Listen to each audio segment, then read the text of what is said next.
안녕하세요. 저는 서울 오금동에 사는 50대 후반의 남자로 현재 아파트 경비를 하고 있습니다. 이런 곳에 사연을 보내는 게 조금 쑥스럽네요. 시시콜콜한 가정사를 털어놔도 될는지 사실 좀 걱정을 했죠. 보통 여성분들 사연이 많이 소개되는 곳이라 저 같은 중년 남자가 보내도 되나 망설이다가 용기 내보냅니다. 저는 왕년에 잘 나가는 기업체에서 자재관리와 영업 일을 했네요.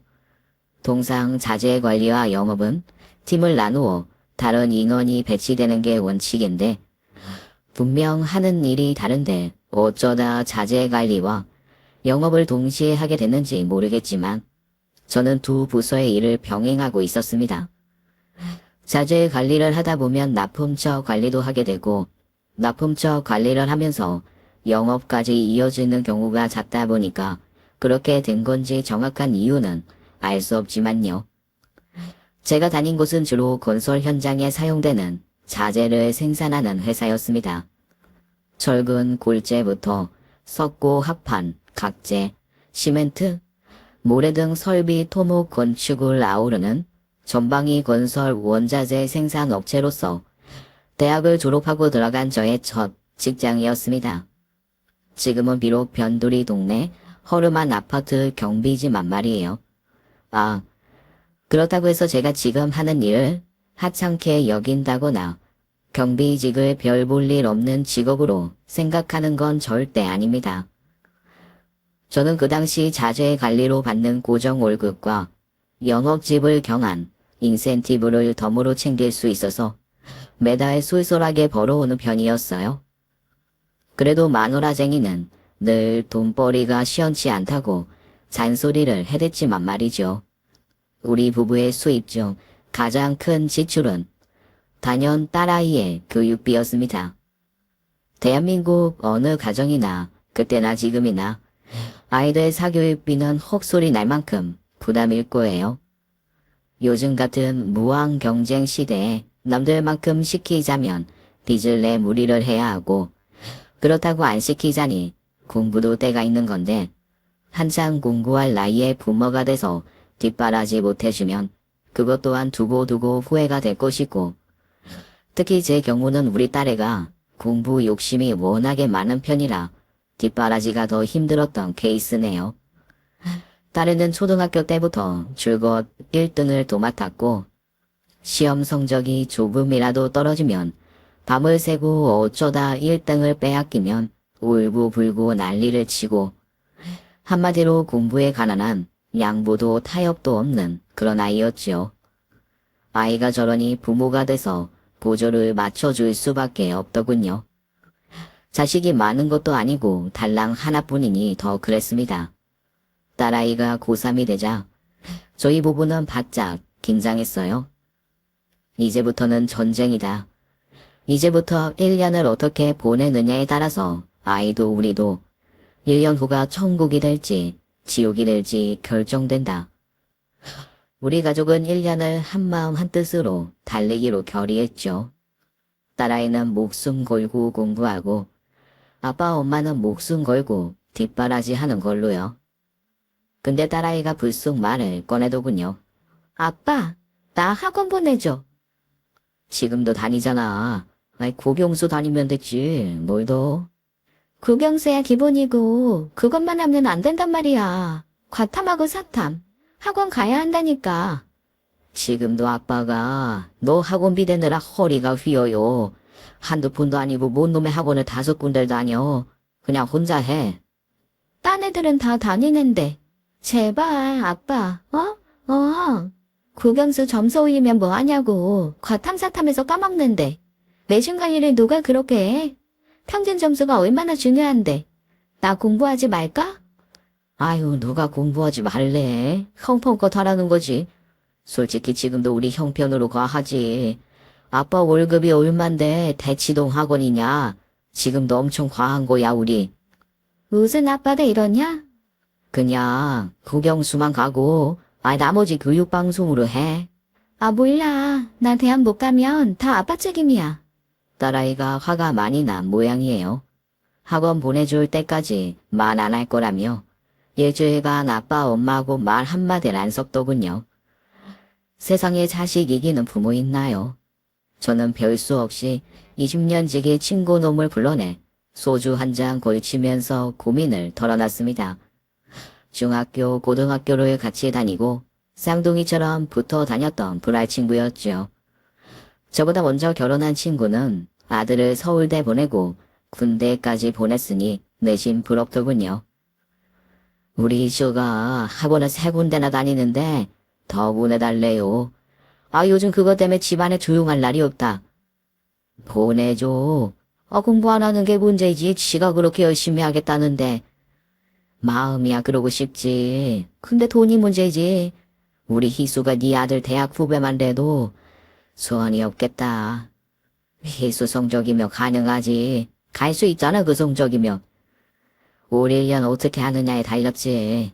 학원을 또 보내자니 그 학원비를 어떻게 감당하고 안 보내자니 저러다 애 성적 떨어질까 걱정이고. 이러지도 저러지도 못해 내가.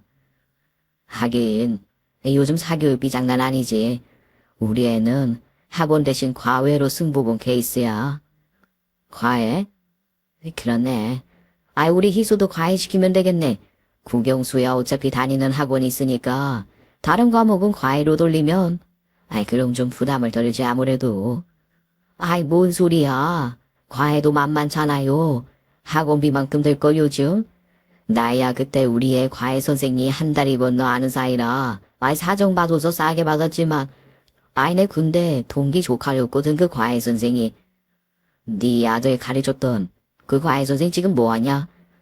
그 친구 지금 취업 준비 중일걸. 중소기업체 연구실에 다니다가 때려치고 나왔다던데 대기업 들어가려고.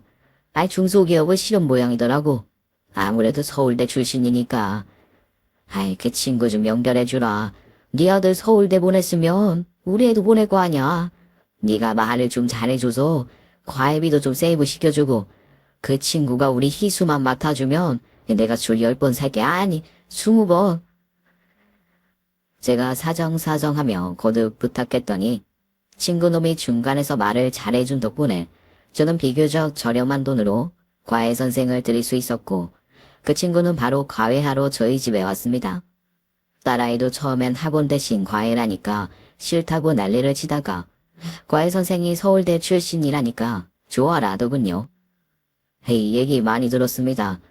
친구 아들도 서울대 보낸 실력자시라고. 우리 희수 잘 부탁합니다. 우리의 서울대만 가면 그 은혜 안 잊겠습니다. 잘 부탁드려요 선생님. 선생님만 믿습니다. 선생님 소리 안 하셔도 돼요. 그래야 제가 편하죠 사모님. 그럼 나한테도 사모님 소린 안 하면 좋겠는데. 그래야 저도 편하죠. 그럼 희수 어머님이라고 부르겠습니다. 뭐라고 부르셔도 상관없으니까 그저 우리 희수만 잘 부탁드려요. 과외 선생과의 첫 만남은 화기애애했습니다. 아무래도 딸아이를 맡기다 보니 저희 부부는 심정적으로 을이 될 수밖에 없더군요. 일주일에 2번 선생님이 오는 날이면 우리 집 식탁은 풍성했습니다. 한우 불고기에 전복 미역국.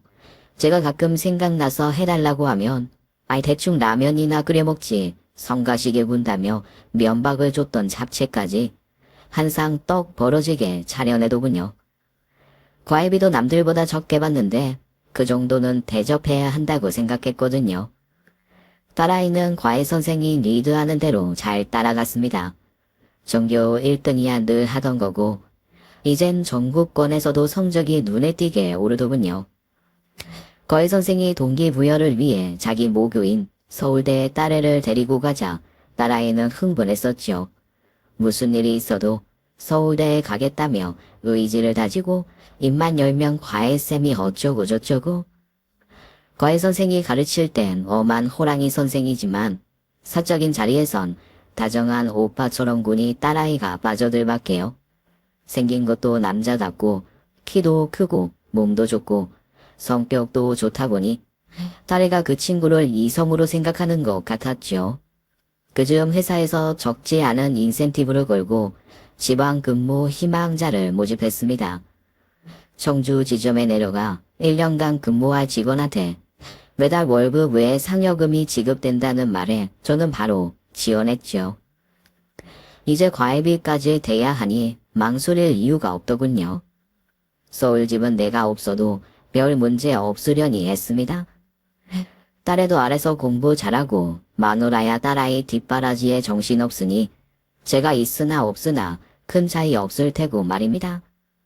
아내는 딸아이가 고등학교에 진학하고부터 다니던 보험회사를 때려치고 전업주부로 들어앉아 아이 뒷바라지만 했습니다. 그때부터 저 혼자 외벌이를 하자니 힘들긴 했네요. 하지만 엄마가 집에 있으니까 아이가 안정감이 있어 하길래 저는 나름 만족했습니다. 가족들한테 이별을 고하고 저는 청주로 내려가 회사 근처의 고시텔에 들어가 생활했습니다.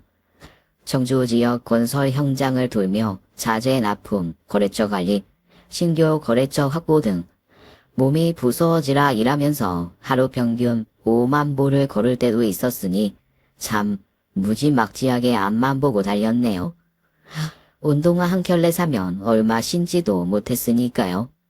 그렇게 주말 부부로 기러기 아빠가 되어 생활하다가 처음엔 주말마다 상경에 가족들과 일주일 동안 떨어져 지낸 회포를 풀고 서로의 안부를 챙겨왔습니다. 헌데 언제부턴가 일주일이 한 달이 되고 한 달이 두 달이 되더군요. 언제부턴가 마누라가 딸애가 모의고사 기간이라 예민하니 다음에 오라는 둥 이런저런 핑계로 못 오게 한 탓이었죠. 한 번은 불쑥 찾아갔더니 집에 아무도 없더군요. 텅 빈 집에서 혼자 철양 맞게 라면을 끓여 먹고 있는데 외출해서 돌아온 애 엄마가 도어락을 누르고 들어오더군요. 손에는 백화점 쇼핑백을 주렁주렁 들고서 말이죠. 갑작스런 저의 출연에 애 엄마는 어지간히 놀란 눈치더군요. 당신 왜 왔어? 왜 오더니? 아니 내 집에 내가 오는데 그게 무슨 소리야? 아니, 내 말은 말도 없이 무슨 일이냐는 거지. 2달 만에 왔는데 안 반갑나 보네. 아이 그리고 어떻게 집에 밥도 안 해놓냐? 아, 맞다. 밥이 없지? 어제 희수랑 외식해서 밥을 안 했어. 그때 제 눈에 아내의 화려한 옷차림이 들어오더군요. 근데 당신 옷이 그게 뭐냐? 애들처럼 대학생이야? 그러지 말어. 나도 마음은 청춘이야. 누가 처음부터 아줌마인 사람 있나? 당신은 내가 몸빼 입고 퍼질대로 퍼져서 아줌마한테 팝팝 내면 좋겠어? 누가 몸빼 입으래? 나이에 맞게 입으라는 거지. 그 전에 그렇지 않더니 왜 이렇게 변했어? 내가 집에 없는 사이 많이 변했네 당신. 옷차림만 보면 과외선생 또래로 보겠다. 그 말에 아내가 반색을 하더군요. 그래? 정말 내가 미스터 오 또래로 보여? 어머머머, 그 또래로 보이면 나야 땡큐지. 미스터 오? 아이 과외선생을 왜 그렇게 불러? 왜긴 왜야. 오시니까 미스터 오지. 그럼 미스터 김이라고 부를까? 그냥 선생님하고만 될걸. 그건 너무 사무적이잖아. 학교도 아닌데. 사무적이 아니건 또 뭐냐. 그 친구야 돈 받고 가르치는 거고 우린 돈 주고 배우고 희수 대학만 가면 2번 볼 일 없는데. 당신은 왜 그렇게 매정하냐, 사람이. 1년 동안 매주 2번씩 얼굴 보고 같이 저녁 먹고 가족이나 마찬가지지. 왜 근데 그 손에 그건 뭐야? 쇼핑했어? 옷 하나 샀어. 남자 가디건. 잘 됐네. 아이 안 그래도 하나 필요했는데. 줘봐 입어보게. 당신 거 아니야. 당신이 이런 게 어울리기나 해. 미스터 오 거야. 우리 희수 잘 가르치니까 고마워서. 명품 같은데? 아이 맞지 그거 물 건너온 거. 보는 눈은 있어갖고. 맞아. 명품이라 그런지 너무 괜찮다. 역시 비싸도 명품이 최고야. 과하다. 아이 무슨 명품식이나. 정해주고 싶으면 아울렛에 가서 하나 사면 될걸. 다 하긴. 난 더한 것도 해주고 싶은데. 우리 희수가 누구 덕에 전국으로 노는데. 당신이 학원 대신 과외로 돌린 건 정말 신의 한 수야. 평소 씀씀이에 비해 과하다 싶었지만 이해하려고 들면 이해가 안 되는 것도 아니었습니다. 과외 선생이 딸아이를 잘 가르치고 딸아이도 잘 따르는 덕분에 성적도 고공행진 중이니 그 후 저는 다시 청주에 내려가서 생활을 하며 월급은 10원 한 장 손 안 들고 고스란히 서울 가족한테 붙여주고 궁핍한 생활을 했습니다. 한 번은 식당 밥을 잘못 먹었는지 된통 장염에 걸려 고생한 적이 있었네요. 현장에도 못 나가고 온종일 고시태 방에 누워서 끙끙 앓은 적이 있는데 제 앓는 소리에 옆방 친구가 119에 전화해 구급차를 불렀기에 망정이지 안 그랬으면 더 큰일이 벌어졌을지도 모르시오. 응급실에 실려가 응급조치 후에 며칠 입원하라는 의사 말에 저는 갑자기 서러움이 복받치더군요. 서울집에 연락을 했지만 안 되더군요. 마누라도 다현도 그 누구도 전화를 안 받았습니다. 문자를 보내도 가족 채팅방에 톡을 보내도 읽는 사람도 답장을 하는 사람도 없더라고요. 집안의 가장이고 남편이고 아빠인데 죽어도 모르겠구나 싶더군요. 정말 서러웠습니다. 퇴원 후 회사에는 병가를 내고 체력 좀 회복하고 오려고 서울에 올라갔죠. 내 집에서 마음 편히 잘 먹고 잘 쉬다 보면 곧 회복되려니 하고요. 도어락 버튼을 누르고 들어갔습니다. 일부러 인기척을 내며 애엄마를 찾았지만 대꾸가 없더군요. 거실이며 주방이며 집안을 돌아보다가 외출했나 싶어 아내한테 막 핸드폰을 하려는데 때마침 애엄마가 허둥지둥 침실에서 나오더군요. 흐트러진 옷모세를 정신없이 매만지면서 말이죠. 당신 언제 왔어? 근데 당신 꼴이 왜 그래? 왜 옷은 입다 말았어? 샤워하려고 옷 벗다가 당신 소리에 나온 거야. 집에 누구 있어? 있긴 누가 있어. 희수는 학교 마치면 바로 학원 간다니까 오늘 늦을 거야. 참, 당신 아팠다면서? 병원은 못 가봐서 미안. 나나 희수나 정신 없었거든. 며칠 전에 희수 모의고사 봤잖아. 1등 한 거 알지? 아이, 들었어. 아, 나 방에 들어가서 좀 누워야겠어. 방엔 왜 들어가? 같이 나가자. 나가서 뭐 좀 먹고 들어오자. 나중에 일단 쉬워야지. 피곤하네. 안 돼. 방에 들어가면. 이상하더군요. 방에 못 들어가게 하는 것도 그렇고 애엄마가 평소와 달리 허둥대고 온 매무새는 또 왜 저 모양인지. 이상하네. 아, 당신 나한테 뭐 숨기는 거 있어? 혹시 방에 두고 있어? 이 사람이 근데 사람을 뭘로 보고 큰일 날 소리라네. 내가 뭐 남자라도 불러들였을까 봐. 애엄마가 벌컥 화를 내더군요. 아니 내 말은 밥을 먹고 쉬라는 거지. 사람이 속이 비면 잠도 안 와. 거기서 제대로 챙겨 먹지도 못했을 거잖아. 자자 나가자고. 내가 맛집으로 모실게. 나갈 땐 나가더라도 옷이라도 갈아입고. 저는 애엄마를 밀어내고 침실의 문을 열어 제꼈습니다. 침대가 흐트러져 있더군요. 한눈에 봐도 이상했습니다. 대낮에 침대에서 씨름이라도 했나? 하긴 씨름도 상대가 있어야지. 대체 혼자서 뭘 한 거지? 혹시 혼자가 아니라면? 저는 차례차례 옷장 문을 열어봤습니다. 특별한 게 없더군요. 됐지 이제? 옷은 안 갈아입어도 되겠구만 뭘. 양복도 아니고. 밥이나 먹으러 가자고요. 자 어서. 나도 안 그래도 배고파 죽을 뻔했는데. 애엄마는 저를 서둘러 집 밖으로 끌고 나갔습니다. 애엄마는 자기 차에 저를 태워 동네를 벗어나 맛집을 찾아 한참을 달렸네요. 서둘러 우리 동네를 벗어나는 게 이상했지만 더 뭐라고 하는 건 괜히 꼬투리 잡는 것 같아서 전 애엄마가 하는 대로 두고 봤습니다. 아내가 평소와 달리 다소 이상하게 굴긴 했지만 그렇다고 침실 문을 열어 젖혀서 혹시라도 딴 놈이 있나 제 눈으로 확인하고 굳이 장로 안까지 들여다본 게 내심 좀 걸렸거든요. 이제껏 그런 쪽으로는 의심받을 짓을 한 사람이 아니기에 제 행동이 좀 과했나 싶었죠. 그 몇 달 뒤 결국 딸아이는 그렇게나 가고 싶어 하던 서울대를 수시 합격했습니다. 우리 부부는 얼싸고 감격의 눈물을 흘렸네요. 오늘의 이 영광을 얻고자 세 식구가 똘똘 뭉쳐서 고생해온 1년의 시간이었지요. 그 힘든 시간들이 주마등처럼 눈앞을 스쳐 지나가더군요. 오늘의 영광은 딸아이의 내신 관리와 자소서 작성, 학종 관리 등 합격을 위한 완벽한 포트폴리오는 물론 아이 멘탈까지 관리해준 가외 선생의 공이 컸습니다. 평생의 은인인 셈이죠. 딸아이가 대학 수시 합격증을 손에 쥐었으니 이제 과외 선생이 우리 집에 올 일도 없고 해서 저는 그 친구를 불러내 두둑한 사례비를 건넸습니다. 기분이 좋아서 그런지 그날 밤 저는 오랜만에 마누라 하고 관계를 갖고는 다시 청주로 내려가 일상으로 돌아갔죠. 헌데 얼마지 않아 딸아이가 전화로 알려주더군요.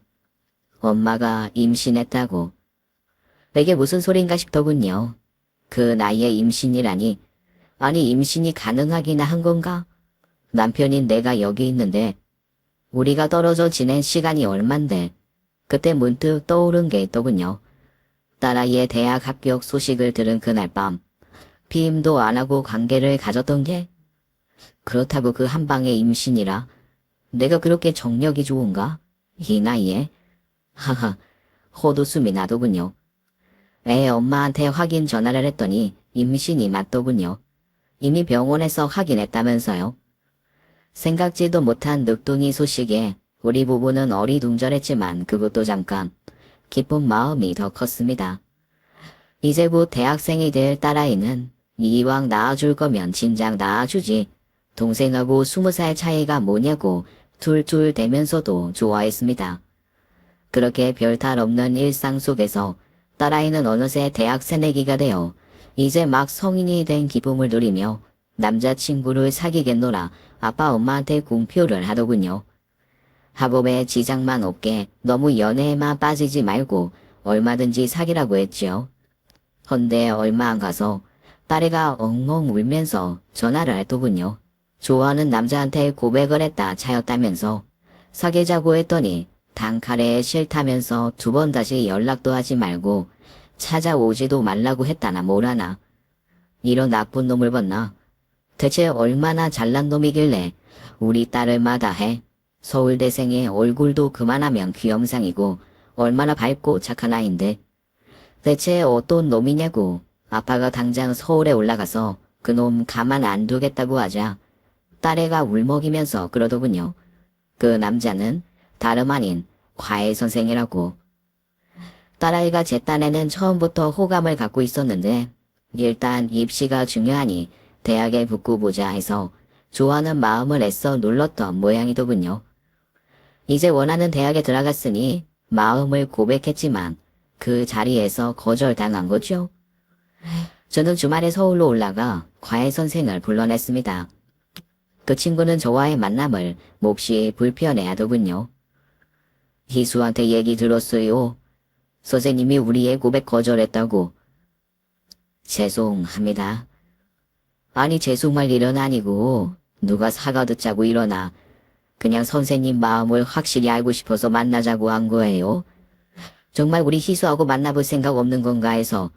물론 나이 차가 좀 나지만 요즘 그런 게 문제는 아니니까. 혹시 누구 사귀는 사람 있어요?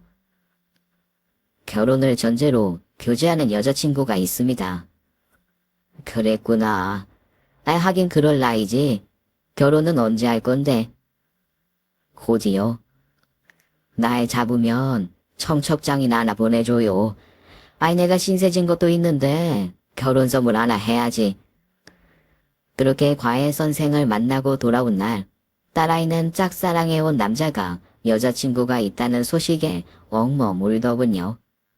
그런 걸 보면 몸만 어른이지 아직 속은 영락없는 어린애라니까요. 그렇게 한바탕 울고 나며 마음 추스르겠지. 그리고 또래 남자애랑 미팅을 하든 소개팅을 하든 해서 마음에 드는 놈 만나게 되겠지.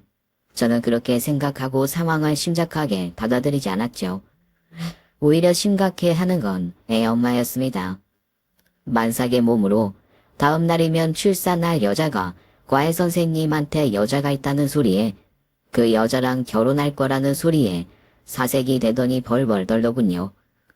애 엄마는 저한테 정말이냐고 그 친구한테 직접 들은 게 맞냐며 몇 번이나 되묻더니 그 무거운 몸으로 저와 딸아이의 만류에도 불구하고 과외 선생을 만나봐야겠다며 집을 나섰습니다.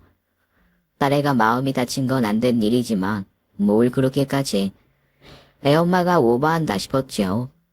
그렇게 부들부들 떨 일인가 싶었습니다. 아무리 진정하라고 해도 애엄마는 진정이 안 되는지 잔뜩 흥분한 채 기어이 집을 나서더군요. 직접 운전대를 잡고 차를 몰아갈 기세길래 저는 차라리 내가 운전해 주겠다며 애엄마를 태우고 출발했습니다. 다음 달이 출산인데 저러다 잘못되면 어쩌려고 저러나 걱정이 되더군요. 그 사이에 엄마는 과외 선생과 약속 장소를 잡았고 저는 그곳으로 차를 몰아가 결국 약속 장소 앞에서 차를 세웠습니다. 조용한 카페더군요. 무거운 몸으로 뒤통거리며 보조석에서 내려서는 애엄마 뒤를 이어 운전석에서 저도 따라 내리자 애엄마가 저를 막아섰습니다. 당신은 여기서 기다리고 있어. 절대 들어오지 마. 왜? 아이 당신 혼자 들어가서 뭔 얘기를 하려고. 할 말만 하고 바로 일어설 거야. 괜히 둘이 가면 좀 그렇잖아. 당신도 불러내서 한 소리 했다며. 그러니까 내가 했으니까 당신은 하지 말아야지. 이게 뭐냐? 사람 꼴 우습게. 모르면 좀 가만히 있어. 애엄마가 벌컥 화를 내더군요. 적당히 해. 과외 선생이 우리를 어떻게 생각하겠어? 후보가 돌아가면서 불러내고 따지고. 솔직히 이게 따질 일인가? 암튼 들어오지 말고 여기서 기다리라고. 내가 해결할 일이니까. 그러니까 뭘 해결한다는 거야. 우리 희수가 그쪽 좋다 그러는데 넌 왜 안 좋아하냐? 둘이 진지하게 만나봐라. 우리 희수 마음 아프게 하지 마라. 걔 고백 받아줘라. 뭐 그렇게 말할 거야? 희수가 그 친구 좋아하는 게 우리 희수 마음이듯 거절하는 건 또 그 친구 마음이지. 누가 뭐래? 나도 아니까 혼잣질 좀 그만해. 절대 들어오지 마. 당신 괜히 딸에 들어오면 나 정말 화낸다. 아이 그래 알았어. 안 들어갈 테니까 살살해. 제발 너무 뭐라 그러지 말라고. 저는 아내를 약속 장소인 카페로 들여보내고는 다시 운전석에 앉아 지켜봤습니다. 곧 일각에서 나타난 과외 선생이 카페 안으로 들어가 애엄마가 앉은 자리를 찾아가 앞에 앉더군요. 카페 쇼윈도로 보여지는 애엄마와 과외 선생의 모습을 저는 한참이나 지켜봤습니다. 애엄마가 얼굴이 벌개져서 과외 선생한테 뭔가 따지고 그 친구는 묵묵부답으로 예간하고 그러다가 다시 애엄마가 조금조금 뭔가를 설명하고 사정하고 결국 한마디도 안 하던 과외 선생한테 폭발한 애엄마가 테이블에 놓인 물잔을 들어 그 친구 얼굴에 확 부어버리더군요. 조지의 물벼락을 맞고 그대로 굳어버리는 과외 선생을 확인하고는 저는 눈이 벌어져 재빨리 차에서 내려 카페 안으로 들어갔습니다. 대체 왜 그래? 이 사람이, 당신 미쳤어. 저는 아내의 손을 낚아채고 빈 물잔을 뺏어서 테이블에 내려놓았습니다. 당신은 빠져. 빠지긴 뭘 빠져. 당신 지금 제정신이야? 이게 무슨 짓이야? 내가 지금 제정신일 수가 없지. 이런 상황에서 어떻게 제정신일 수가 있니? 이러는 게 희수를 위하는 게 아니에요, 이 사람아. 아무리 당신 딸이 마음에 상처를 입었기로소니 이게 무슨 짓이야? 이 친구도 집안에서 귀한 아들이야. 왜 말로 하지 물잔을 끼얹어? 모르면 가만히 있으라고. 모르긴 뭘 몰라. 일어나세요, 선생님. 오늘 일은 내가 나중에 다시 정식으로 사과할 테니까 그만 들어가세요. 저는 서둘러 과외 선생을 일으켜 세워 카페 밖으로 등을 떠밀었습니다. 그 친구가 가고 나서도 아내는 한동안 분을 못 사귀고 씩씩대더군요. 어떻게 사귀는 여자가 있을 수가 있어? 그게 말이 돼? 말이 되냐고. 조용해 이 사람아. 사람들 쳐다봐. 왜 이제 정말. 당신 꼴이 지금 얼마나 무서운지 알아? 그딴 거 나 몰라. 짜증나. 이제 어떡해. 이제 어떡하냐고. 뭘 어떡해. 우리 희수 좋다는 놈 만나서 알콩달콩 연애하면 되지. 사실 이제 막 20살짜리가 아, 30살짜리하고 사귀는 게 말이 되냐? 잘 됐지 뭘 그래. 아, 이렇게 일이 꼬여. 아, 짜증나. 아내의 도에 지나친 반응이 의아했지만 전 이런 게 모정인가 싶었죠. 딸아이 문제라니까 물불 안 가리는 거. 딸아이가 짝사랑에 실패하고 마음을 거절당하고 태어나서 처음으로 남자한테 차이고 돌아와 펑펑 우는 모습에 이성을 잃고 따집어주는 게 엄마들인가 싶었습니다. 그리고 그날 밤 문제가 생기고 말았죠. 낮에 한바탕 난리를 친 탓인지 아내가 갑자기 산통을 호소하며 출산 기미가 보이는 게 아니겠습니까? 예정일은 아직 2달이나 남았는데 양수가 터지자 더는 지체할 수 없어 저는 119를 불러 아내를 싣고 근처 산부인과로 갔습니다. 그리고 길고 긴 상고 속에 자연분만으로 아들을 품에 안았네요. 분만실에 불려가 아들의 탯줄을 직접 자르고 응애응애 힘차게 울어대는 핏덩이를 품에 안고는 왜 이리 눈물이 나던지 내 팔자에 아들은 없나 싶었는데 친구 놈들이 아들 자랑하는 걸 볼 때면 내심 부러워 죽겠는데 아닌 척 하느라 힘들었거든요. 이젠 나도 아들 있다. 아싸. 동네 사람들 여기 내 아들 얼굴 좀 보소. 잘나지 않았나요? 동네방네 소리치고 싶은 걸 간신히 참았죠. 이제 막 태어난 어린 곳이 어쩜 그렇게 이목구비가 완성형이던지 빼박 제 아들이더군요. 눈, 코, 입 어디 한 군데 절 암 닮은 데가 없으니 말이죠. 저는 첫눈에 아들한테 빠져들었습니다. 아들아, 이 아빠는 오늘부터 죽는 그 순간까지 단언컨대 이 세상에서 널 제일 사랑하고 널 가장 아끼는 너의 1호 팬이자 베스트 프렌드가 될 거야. 우리 잘 지내보자. 저는 빡빡 울어대는 아이를 어루며 그렇게 마음속으로 다짐하고 약속했었네요. 그때가 청주 생활이 얼마 안 남았을 때였는데 저는 인센티브를 포기하고 서둘러 서울로 올라와 하루 종일 아들 옆에 붙어 있었습니다. 퇴근 시간 땡치면 미친 듯이 집으로 달려와서 아들 옆에 채싹 붙어서 잠든 아들의 얼굴을 보고 또 보고 그 좋아하던 술자리 약속도 마다하고 취미로 하던 낚시며 등산도 다 끊고 오로지 늦둥이 아들만 바라는 아들 바보가 됐던 겁니다.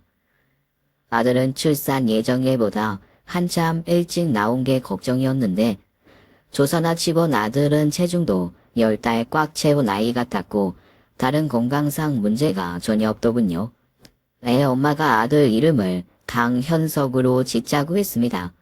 부르기도 좋고 의미도 있는 더 좋은 이름을 장명수에서 받아오려고 했는데 애 엄마가 벌써 강현석으로 출생 신고를 해버렸더군요. 그렇게 우리 아들 이름은 강현석이 됐습니다. 저는 아들의 똥 기저귀를 갈고 우유병을 물리고 업어주고 안아주고 육아를 도왔습니다. 늦둥이 출산으로 아내가 산후 우울증으로 많이 힘들어했거든요. 아내는 아들 얼굴만 보면 짜증을 냈고 때로는 한숨을 쉬다가 무슨 생각인지 잠든 아들을 노려보기까지 하더군요. 그런 아내가 걱정됐지만 단순 산후 우울증으로 치부하고 시간이 지나면 나아지리라 여겼습니다. 그런데 어느 날 아내는 심각한 얼굴로 누군가와 통화를 하더군요.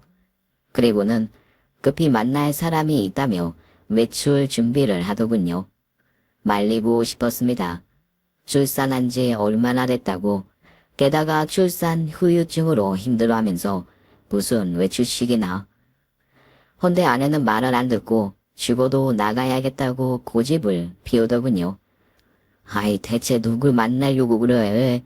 당장 안 만나면 큰일 나. 하늘이라도 무너지나. 내 하늘은 벌써 무너졌어. 진작에 나이 샜다고. 그게 무슨 소리야. 좀 알아듣기 얘기를 해봐.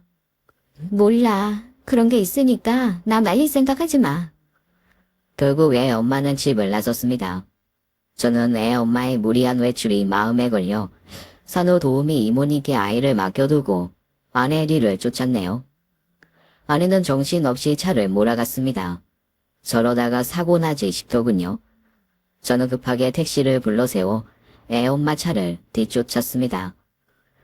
아내가 한참을 차를 몰아가더니 약속 장소인 듯한 카페에 들어가더니 창가 자리에 앉아 누군가를 기다리더군요. 저도 택시에서 내려 한쪽에 서서 아내를 지켜봤습니다. 대체 누굴 만나는 걸까 허나곧 궁금증이 불렸습니다. 저쪽에서 굳은 얼굴로 과외 선생이 오는 게 아니겠습니까? 그 친구는 카페 앞에서 들어갈까 말까 망설이더니 어쩔 수 없다는 듯 굳어진 채 안으로 들어가 아내 앞에 앉더군요. 이제 막 몸을 푼 여자가 과외 선생을 만날 이유가 뭐지?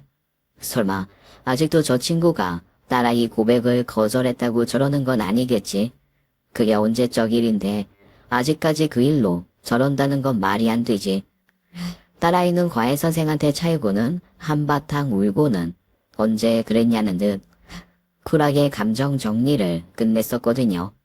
요즘 MZ세대답게 금방 정리하고는 얼마 안가 같은 과 남학생과 사귄다고 하더군요. 아내의 모습이 의아했지만 쇼인도로 보이는 두 사람은 많은 얘기를 하는 것 같지는 않더군요. 그런데 희한한 게 두 사람이 같은 용건으로 만났을 텐데 아내가 심각하게 뭔가를 얘기하면 그 친구는 심드렁이 듣고만 있거나 아내가 절박하게 뭔가를 윽소하는 듯한데 그 친구는 먼 산만 바라보고 있거나 하더군요. 둘 사이에 뭔가 단단히 감정적으로 틀어진 것 같은데 한때 딸아이 과외 선생이었던 사람하고 저럴 일이 있나 싶더군요. 그날 밤 아내한테 낮에 누굴 만났냐고 떠보렸는데 산후 우울증으로 수면제를 먹고 잠든 아내한테 차마 못하겠더군요. 그 후 저는 늦둥이 아들내미 키우느라 정신없는 일상을 보내고 있었습니다. 아들의 예방접종일에 동네 소아과에 아들을 안고 가 주사를 마치고 돌아온 날이었습니다. 젊은 애 엄마들 사이에서 늙은 애 아빠가 늦둥이 아들을 안고 있으니 다들 저를 보고 웃더군요. 간호사들이 우리 아들을 바로 알아봤습니다.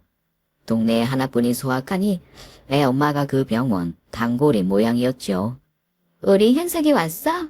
오늘 예방 접종하는 날이죠? 보호자 이름은 박현정, 맞죠? 네. 근데 우리 아들 이름을 다 기억하시네요. 당연히 기억하죠. 그때 어머니가 그러셨거든요. 아기 이름은 엄마 이름에서 하나 따고 아빠 이름에서 하나 따서 전명했다고. 저는 어리둥절했습니다. 우리 아들 이름이 현석인데 간호사 말대로라면 내 엄마 이름인 박현정이니까 가운데 현자를 거기서 따왔다고 치고 그럼 제 이름 강명수에서 한 글자를 땄으면 수를 따서 현석이 아닌 현수가 되는 게 맞지 않나? 내 엄마가 출생신고할 때 서둘러 하느라 헷갈렸나? 아무리 그래도 헷갈릴 게 따로 있지. 의아했지만 저는 그거보다 아들의 건강이 더 걱정이라 간호사한테 물어봤네요. 우리 아들 출산 예정일보다 2달 이상 빨리 나왔는데 다행히 몸무게는 10달 꽉 채운 애들만큼 나갔거든요. 앞으로도 건강에 문제 없겠죠? 그래요? 아닌데. 뭐 잘못 알고 계신 거 아니세요? 현석이 엄마 말로는 달수 꽉 채워서 나왔다던데. 제가 그렇게 들었거든요. 그럴 리가 없는데. 그럼 말이 안 되는데. 그런 건 엄마 쪽이 확실해요. 아빠들은 잘 헷갈리시거든요. 아닌데. 내가 분명히 날짜를 기억하는데 우리 큰애가 수시 합격했을 때니까. 아버님 말씀대로라면 아이가 8달 만에 나왔다는 건데 에이 아니에요. 현석이 키며 체중이며 8달 만에 이럴 수가 없어요. 정말입니까? 그럼요. 현석이는 달수 꽉 채운 애들 치고도 상위 1% 안에 드는데요. 찜찜한 소리를 듣고 와서 그런지 저는 아이를 다시 뜯어봤습니다. 그러고 보니 조사나 치곤 꽤나 우량하였습니다. 저는 애 엄마한테 아이의 임신 계열소, 출산일 등이 맞나 슬쩍 떠봤습니다. 애 엄마는 맞다며 발끈하더군요. 쓸데없는 거 물을 시간에 애나 잘 보라면서요. 길게 대화할 상태도 아니었죠. 애 엄마가 산후 우울증으로 힘들어할 테니까. 그 후 아내가 산후 우울증을 호소하며 살림도 육아도 손을 놓은 탓에 저는 하는 수 없이 회사에 육아휴직을 신청했습니다. 이 나이에 육아휴직이라니 그래도 내 새끼는 내가 키운다는 마음으로 아이를 맡았네요. 애엄마는 날마다 누굴 만났는지 밖으로 나돌았고 저는 24시간 살림하랴 아이 보랴 정신이 없었죠. 근데 아이는 정말 한순간이더군요. 내내 잘 보다가 잠깐 한눈판 사이에 아이가 침대에서 굴러떨어져 이마가 찢어지는 사고를 당하고 만 것입니다. 저는 신발도 제대로 못 신고 정신없이 자지러지는 아이를 품에 안고 병원으로 달렸습니다. 응급실에서 외상으로는 이마 찢어진 거 외에 특별한 건 없는 것 같은데 문제는 아이가 놀랐는지 울음을 멈추지 않는 겁니다. 저는 너무 걱정돼서 다른 검사도 해달라고 했네요. 소아과 선생님이 호출되고 이것저것 검사가 진행됐습니다. 검사 결과 특별한 이상은 없다는 결과에 안도할 수 있었네요. 의사 선생님이 검사 결과지를 따로 신청하면 뽑아주겠노라고 하셔서 아이의 검사 결과지를 한번 뽑아들고 저는 제 눈을 의심했습니다. 아이는 모든 게 정상이지만 혈액형이 좀 이상했습니다. 아이가 A형이더라고요. 저와 애 엄마는 모두 B형이라 절대 A형이 나올 수 없는데 말이죠. 순간 눈앞이 아찔하더군요. 허나 저는 마음을 다독이고 의사 선생님한테 바로 확인했습니다. 일반적으로 나올 수 없죠. 학교 다닐 때 그렇게 배우셨을 거예요. 의학적으로도 그게 맞고요. 헌데 돌연변이라는 게 있어서 아주 불가능한 것도 아닙니다. 작은 확률이긴 하지만 돌연변이라면 충분히 가능한 일이라고.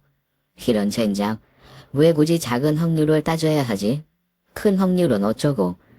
큰 확률로는 나와선 안 되는, 아니 나올 수 없는 혈액형이라는 거잖아. 아이의 혈액형으로 한참 속이 시끄러울 때 때마침 친구놈이 간만에 술이나 한잔 하자고 저를 불러내더군요. 저는 도움의 이모님한테 아이를 맡기고 잠시 외출을 했습니다. 저는 제 일을 마치 제 3자의 일처럼 빙 돌려서 친구놈한테 물었네요. 내 지인 중에 늦게 애를 낳았는데 그 애가 자기랑 와이프 사이에서 나올 수 없는 혈액형이더래. 그래? 그럼 마누라가 바람폈나 보지. 그렇게 쉽게 단정 지을 건 아니고 그 혈액이 돌연변이로 나올 가능성이 있대요. 돌연변이가 나올 확률이 얼마나 되겠냐. 돌연변이가 아닐 가능성이 더 큰 거 아니야? 왜 더 큰 가능성을 두고 희박한 가능성이 위안을 얻으려고 할까? 친구놈은 제가 했던 생각을 그대로 말하더군요. 대박이네. 그 와이프 바람난 거야. 하긴 임신 개월수부터 애 이름까지 뭐 하나 석연치 않은 게 없었지. 또 거슬러 올라가면 1년 전 그때 청주에서 갑자기 집에 왔을 때 애 엄마의 이상한 태도까지. 내 지인이 잠깐 지방으로 출장을 갔다가 갑자기 집에 들어닥쳤더니 마누라가 꼭 다른 놈이랑 그 짓 하다 나온 것처럼 침실에서 50%에 쳐져서는 호둥지 좀 나오더래. 그럴 땐 현관문 앞에 남자 구두가 놓였는지부터 확인해야지. 없었대. 하긴 뭐 그거야 하수들이 나는 짓이지. 그럼 바로 침실을 확인했었어야지. 했다더라고. 장롱문까지 열어서 안에 들여다봤대. 아무도 없었대. 이 사람아, 그게 다가 아니지. 에어컨 쓰레기 거치대. 거기에 가봤어야지. 거기 지새끼 마녀 숨어있거나 심하게는 난간에 매달려 있는 놈들도 있어요. 왜 뉴스에서 못 봤어? 거기 매달려 있다가 추락사당한 불륜 남녀들. 저는 머리를 한 대 얻어맞은 것 같았습니다. 지방 근무 중에 말도 없이 갑자기 집에 들이닥쳤을 때 애엄마가 흐트러진 매무새로 다급히 침실에서 나온 것, 현관에 낯선 남자의 구두가 있던 것도 아니었고 분명히 침실 문을 열어 확인하고 장롱까지 열어서 확인해봤지만 왠지 꺼림직했던 그날 그 분위기. 그때 아내의 불륜남은 친구 말 맞다나 에어컨 실외기에 매달려 있었던 걸까? 넌 그 지인한테 가서 말해줘. 돌연변이니 뭐니 하면서 나올 가능성 희박한 거에 매달리지 말고 그냥 바로 친자 검사해보라고. 맞는 말이었습니다. 찜찜한 마음을 가슴속에 품고 두고두고 의심하느니 차라리 확실히 하는 게 속 편하겠다 싶어 전 아이와 친자 관계 검사를 했습니다. 그리고 일주일 후 청천벽력 같은 결과제를 받아들였네요. 친자관계, 불일치. 하늘이 무너지는 것 같았습니다. 아내를 향한 배신감과 원망으로 몸을 가눌 수 없을 지경이더군요.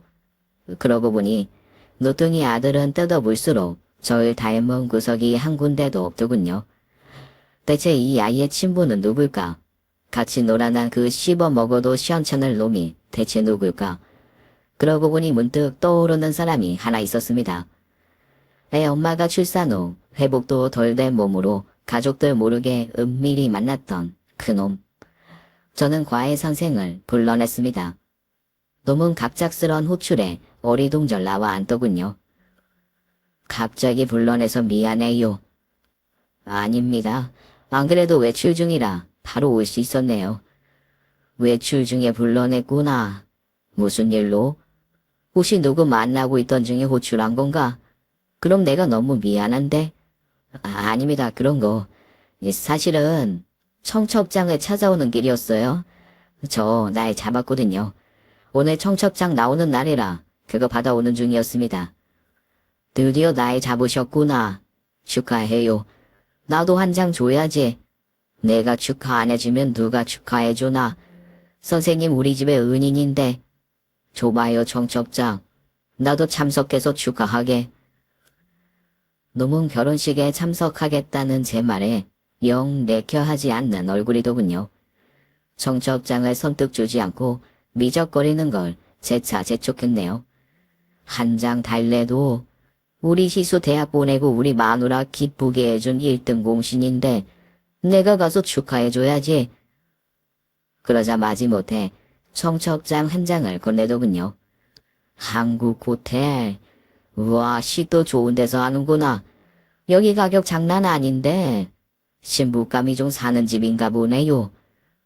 장인 어른이 로펌 대표십니다. 우와, 장가 잘 가시네. 여자 제대로 잡으셨네요.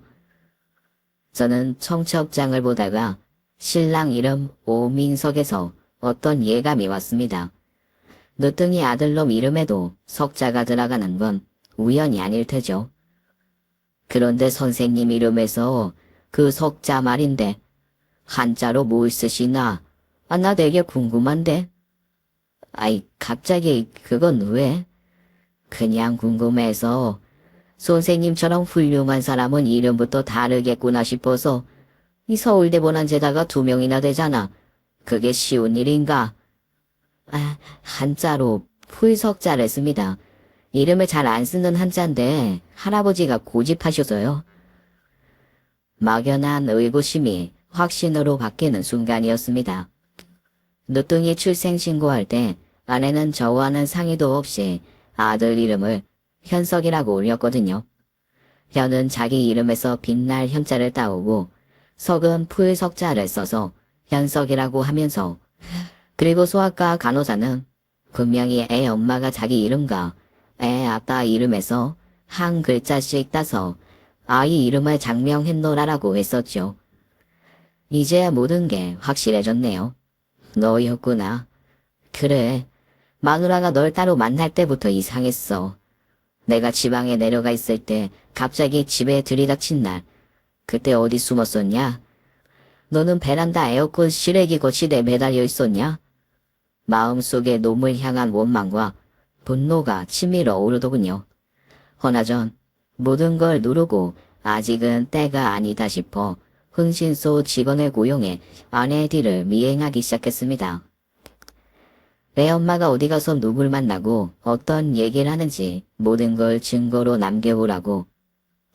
얼마 지나지 않아 아내가 과외 선생을 만나고 있는 현장 사진을 제 손에 들어왔습니다. 그리고 또 얼마 지나지 않아 두 연놈이 모텔에 들어가는 사진도 받았죠. 사지가 부들부들 떨리더군요.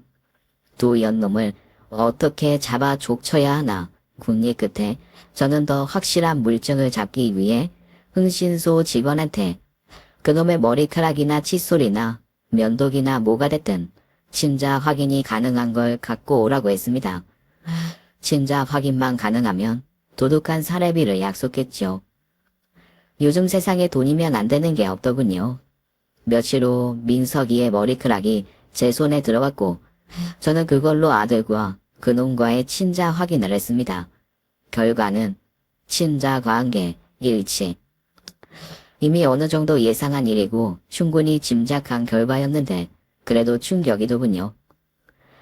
기분을 말할 수 없이 더러웠고 눈에서 피눈물이 난다는 말 있죠 왜? 저는 그게 어떤 건지 알 것 같았습니다. 정말 제 눈에 피눈물이 났으니까요. 20년 넘게 한 이불 덮고 잔 마누라가 조카뻘되는 그것도 딸아이 과외 선생이랑 바람이 나서 아이까지 낳았으니 그걸 숨기고 끝까지 저를 기만하고 지들끼리 만나는 자리에선 저를 조롱했을 테죠. 멍청하게 아무것도 모른 채 속고 있다고. 누가 알까 두렵네요. 이런 개망신이 또 어디 있답니까? 우리 희수, 하나뿐인 내 새끼, 우리 희수가 알게 되면 또 어쩌죠? 저는 딸아이 때문이라도 두 연놈을 용서할 수 없었습니다. 그 중에서도 가장 괴로운 건 이제껏 내 자식인 줄 알고 물고 빨고 키운 눈에 넣어도 안 아픈 내 새끼인 줄 알았던 늦둥이 아들. 그 아이가 그놈 씨라니까 도무지 역겨워서 아이 얼굴이 똑바로 봐지지가 않더군요. 배고프다고 아이가 칭얼대도 우유병 물리기도 싫고 똥기저귀가 불편해 숨 넘어갈 듯 울어도 갈아주기가 싫더군요. 저도 어쩔 수 없는 사람입니다. 저는 마지막 인내로 아무런 죄도 없는 핏덩이한테는 마지막까지 할 도리는 하자는 마음으로 그전까지 아이를 돌보고 딸아이한테는 학교 앞에 원룸을 얻어주었습니다. 아빠가 이제부터 중요한 일을 해야 하니까 당분간 거기서 생활하라고 일러뒀죠. 저는 만반의 준비 후 과외 선생의 결혼식 날 호텔 예식홀로 향했습니다. 왠지 아침부터 기분이 가라앉아 있는 아내를 다독여 같이 가자고 했네요. 1년을 우리 가족처럼 지내고 희수 대학 보낸 은인인데 같이 가서 축하해주자고 부추겨 아내를 데리고 늦둥이 아들놈을 품에 안고 문제의 결혼식장으로 향했습니다.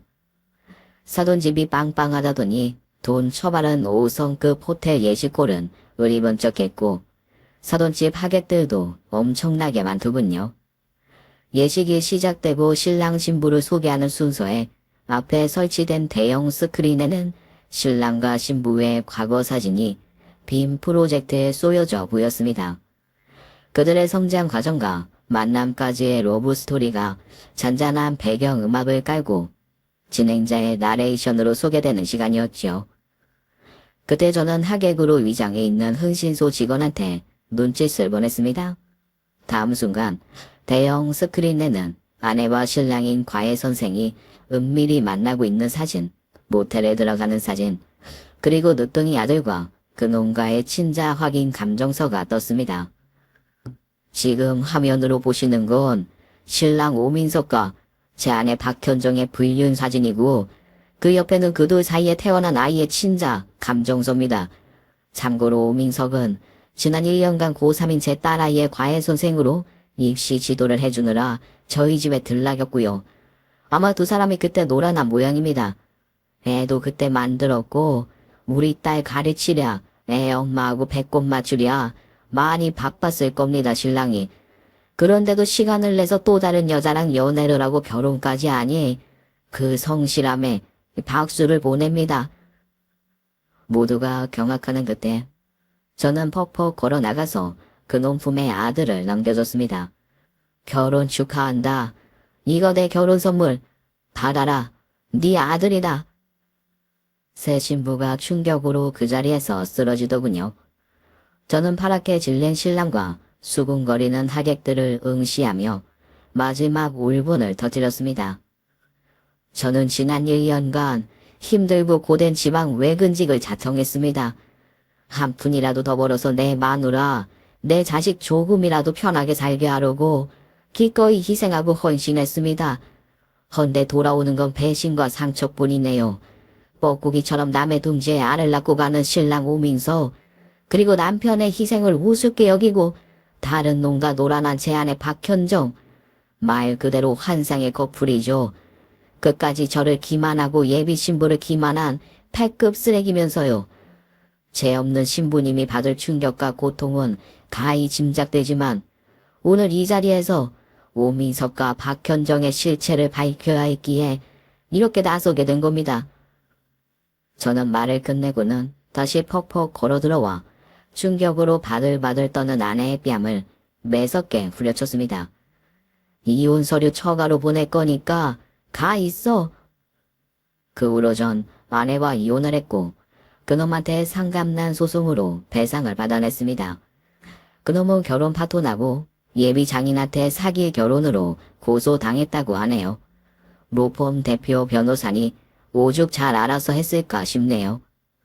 든든한 처가 더 꾸려고 고르고 골라서 장가 들려던 계산적인 행보가 들통난 겁니다. 권선 진학, 사필기정 다 뿌린 대로 거두는 거죠. 그 후 딸아이는 엄마의 불륜을 알고 많이 힘들어했었죠. 믿었던 두 사람한테 받은 상처니 더 클 테고 그 배신감을 털어내기 힘들었을 겁니다. 해서 저는 서둘러 딸아이를 유학 보냈고 그곳에서 더 큰 세상을 만나고 더 다양한 사람들과 교류하면서 한국에서의 일을 잊으라고 했네요. 다행히 아이는 유학 생활에 잘 적응했고 그곳에서 석사와 박사 과정까지 마치고 귀국해 강의를 하고 있네요. 아직 정교수는 아니지만 하나씩 커리어를 쌓다 보면 교수 임용이 될 날이 오겠지요. 제 작은 바람은 제게 엄마한테 치여 비혼주의를 고집한 딸아이 마음이 바뀌어 성실하고 책임감 있는 남자를 만나서 결혼을 해서 아들, 딸 낳고 잘 살기 바랄 뿐입니다. 비록 엄마, 아빠는 결혼 생활에 실패하고 배신과 상처뿐인 관계를 정리했지만 그렇다고 자식이 결혼 자체를 부정하고 결혼을 안 하고 혼자 사는 걸 아빠가 돼서 보고 싶지는 않으니까요. 학교 앞 오피스텔에서 생활하는 딸아이가 이번 주말에 절 보러 오는데 그땐 부녀가 간만에 술 한잔 하면서 얘기해봐야겠어요.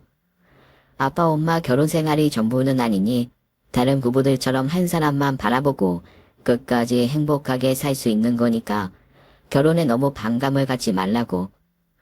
저는 딸아이가 다른 사람들처럼 여자로서 일상의 행복을 누리며 살아가길 바랄 뿐입니다. 세상의 모든 아빠가 그러겠지요. 긴 얘기 들어주셔서 감사합니다. 경비실에서 짬짬이 쓴 사연이라 두서 없을 텐데 끝까지 들어주셔서 다시 한번 감사합니다. 지금까지 사연 읽어주는 남녀였습니다. 끝까지 함께 해주신 여러분 감사드리며 저희는 다음 사연으로 돌아올게요. 감사합니다.